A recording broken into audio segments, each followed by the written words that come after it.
Jamaica Series, and we are trying to help you through us to know and appreciate our beautiful island.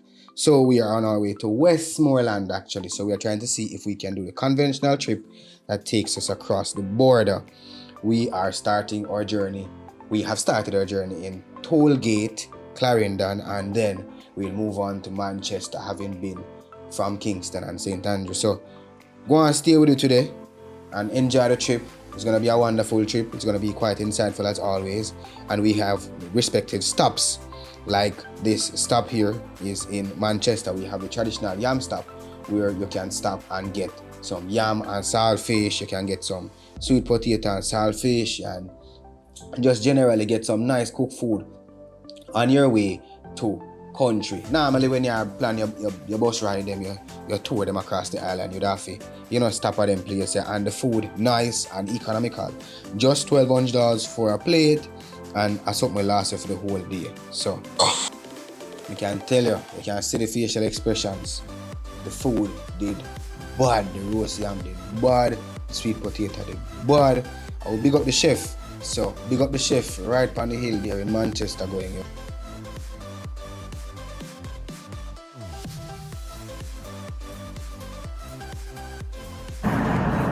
Yes, so we are here in Holland,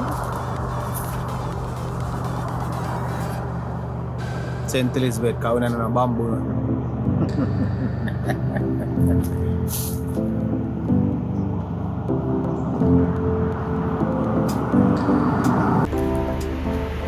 Food I eat for the trip, Yam and saltfish stop. Roadside settings.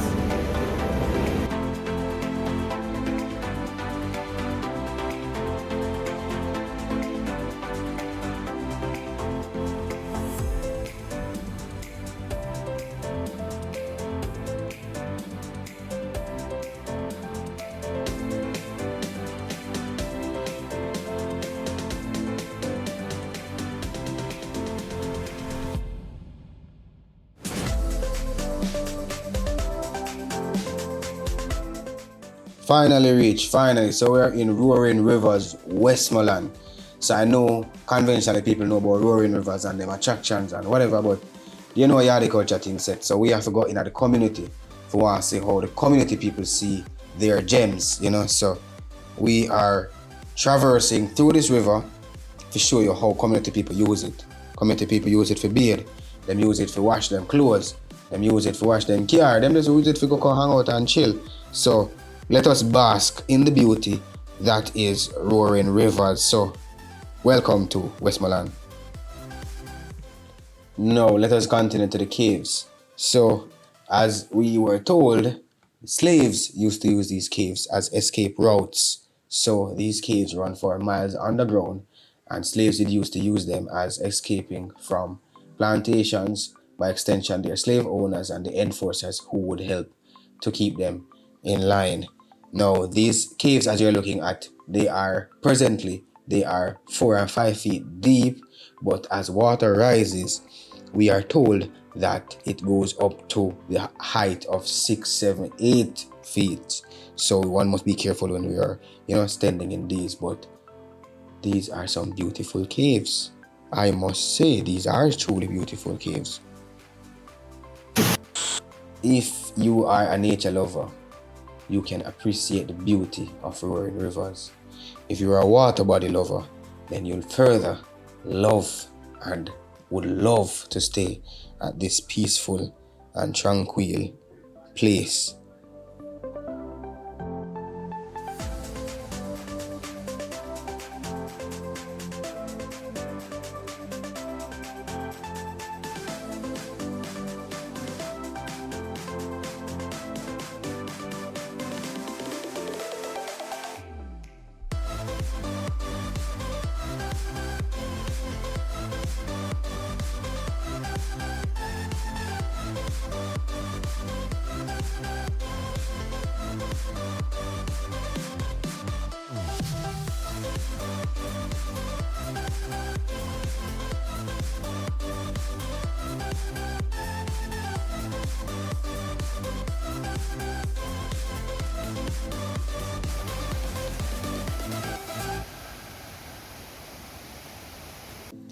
Now, as is customary, we have to give the historical perspective of wherever we are. So this river runs into the National Water Commission treatment plant.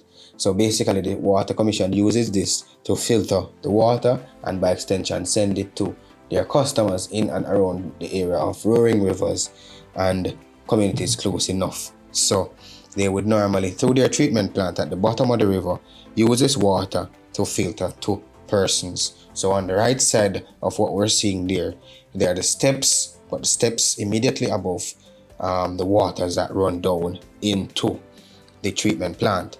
Also, this roaring river is said to run 9 months out of the year and dry for 3 months. So for the first 3 months in the year, January, February, March, it is dry, and then for the rest of the year, it is heavily flowing. Now, this is conventionally a place where we know from a river, Jamaican people are going to find a little vibe to go there. So they will find a little cookout spot, they will find a little bathing spot, they will find a little chill spot, they will find a little spot for them and their girlfriend and their boyfriend go sit there and build for a minute. So this is what roaring rivers from the community perspective is for. This is how people use it. Now, this was a wonderful trip. We could see where persons conventionally you could have set up a little picnic area, you can set up a little cookout area.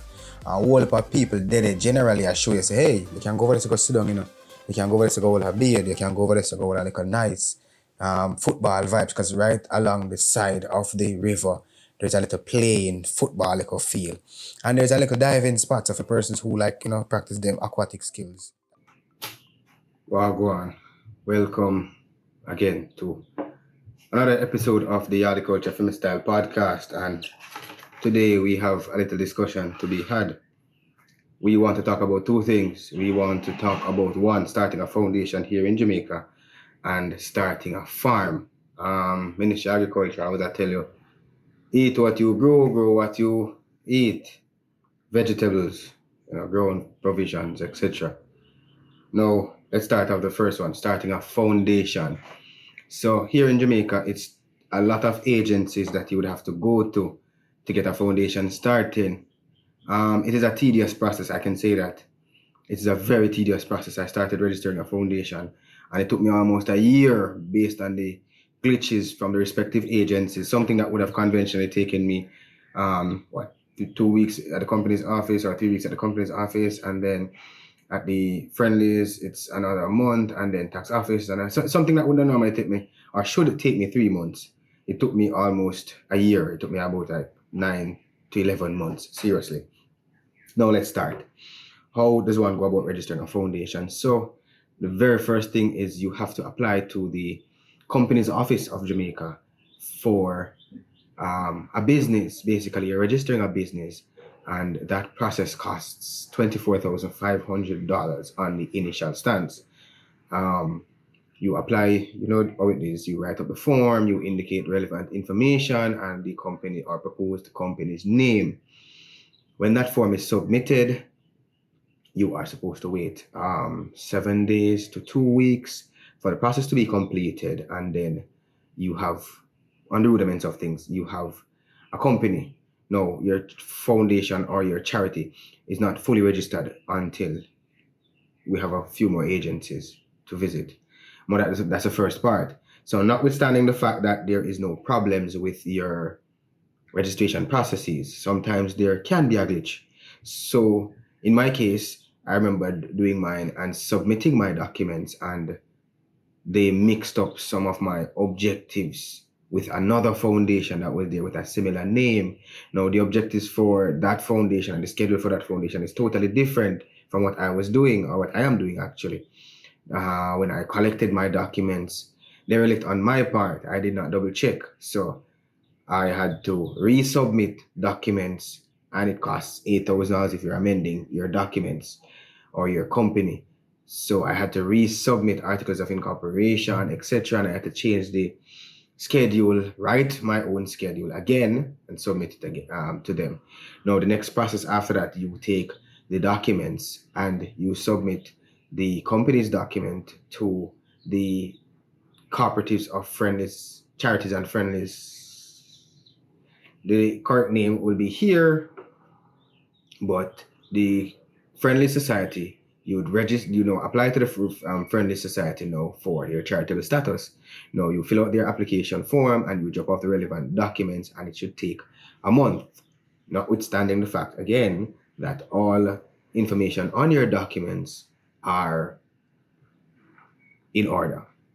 Now, in my case, I started to do this at the start of COVID, so a lot of persons weren't too pleased on accepting physical documents. So there's no one to actually guide you through the process if this is a first-time process for you.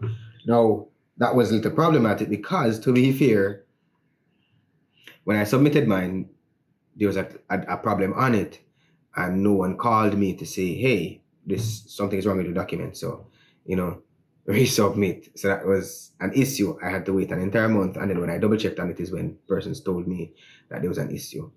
Resubmitted my documents, and then there was another problem. I got called from the tax office. So Friendlies now sent my documents to tax office for me to get the full charitable status in that regard. And company's office called me. Tax office called me to say, hey, there's an issue with your document, so see if you can fix it and then resubmit it back to the original person. So each time you have a problem with a document or something on your document indicating, let's say from the company's standpoint, you have to go back to company's office to fix it, and that will cost you. Now, this time I double checked my documents, so when I went back to company's office, I didn't have to pay that $8,000. Mark you, I still wasted my time, but I didn't have to pay that $8,000 to amend the document since it was their problem, their fault.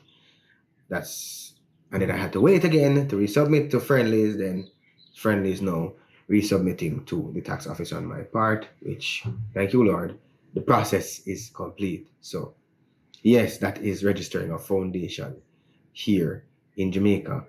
Let's move right along. Let's move along. Let's see how it is now to start a farm or to have a little piece of land that you can farm on here in Jamaica. So it kind of rough, me not grow, So Ministry of Agriculture says to you, hey, grow what you eat what you grow. See if you can start a farm, see if you can start a business, see if you can help to rebuild, especially in the COVID time, see if you can rebuild the economy, see if you can, the sector is not really booming right now in terms of persons producing because of hardships, the financial hardships, 1, and 2, persons are actually producing, but no one is there to buy because of said same financial hardships.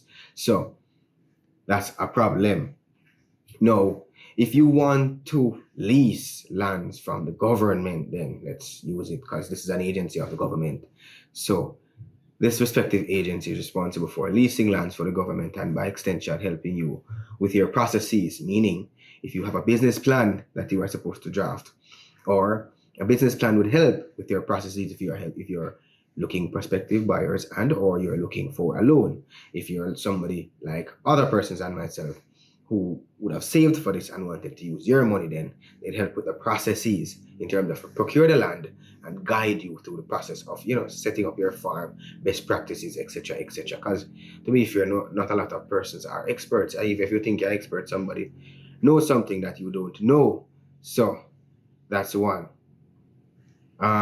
Yes, so starting the farm. Now you have to do all of this. Show that you can pay for it in the case of ours. Show that you can pay for this.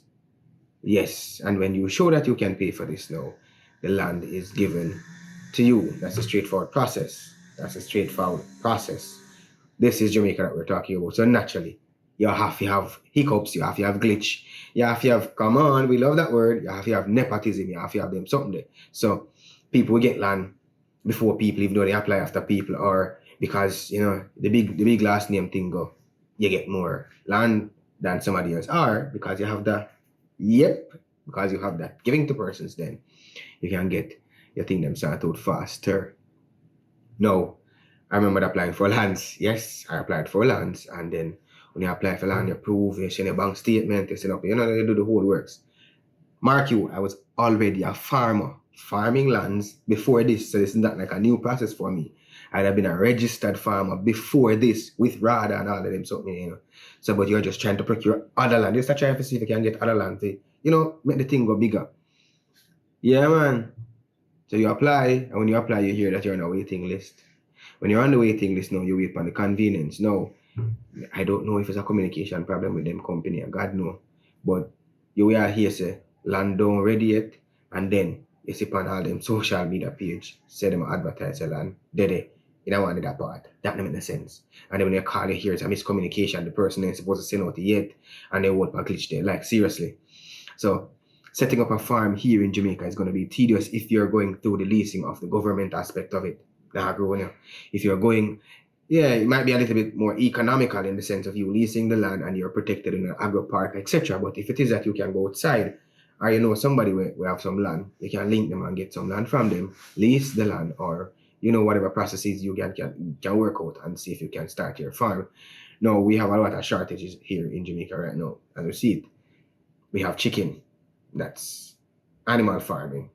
We have vegetables, cash crops. We have sweet potatoes. We have, yam. We have a whole heap of shortage here in Jamaica. And you can tap into it if it is that you so desire. So if you can get one of the above that I just mentioned a while ago, if you can get some land from some family where you have got a country and link some grand people and say, oh, I'm going to look up this land on your corner there. We can go and plant some tomato upon it and flip a little thing, or say we can plant some pak choy, or let me show you another one.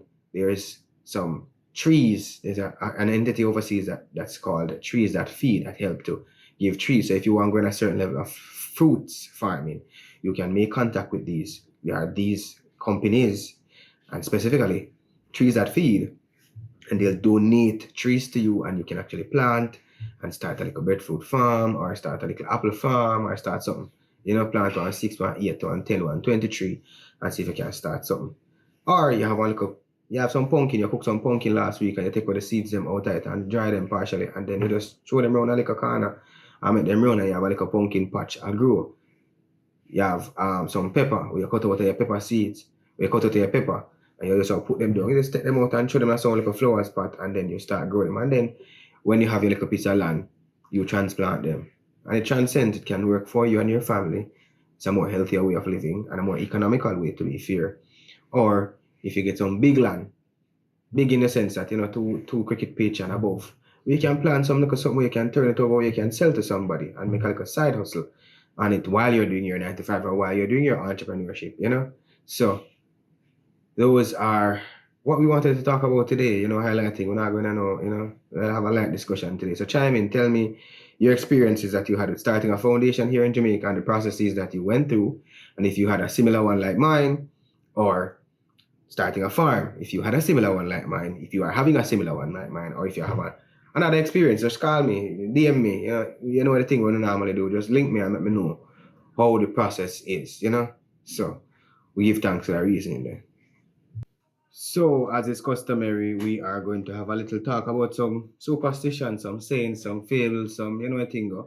We are Jamaican, so we always have some saying and some superstitions and something. We guide our daily thing. So, a few of them would have been, some of them make you laugh, and some of them, some real serious things. But let's start off light, The first one is, them always tell us, if you walk over salt, then bad luck will follow you. So they always tell us, if you walk over salt, well, enough if you walk over salt. The first thing that my mother always tell me, from a little youth, my mother said, don't walk over salt, because bad luck will take you. You see me? Yeah, weird. Just like how them tell us, say, don't sweep out house at night, because you're dopey. You sweep out dirt pan dopey or something, So that one. Don't sweep at night, We never fully understand that one, and all the can say the same thing. We never fully understand it, but we just need to do it. We don't sweep at night. I mean, the top sweep at night, if The man also wanted that one that kind of funny. That one I did funny.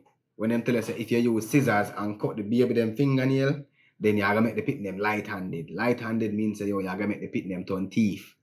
Me never understand how cutting fingernail with scissors, which conventionally a thing go.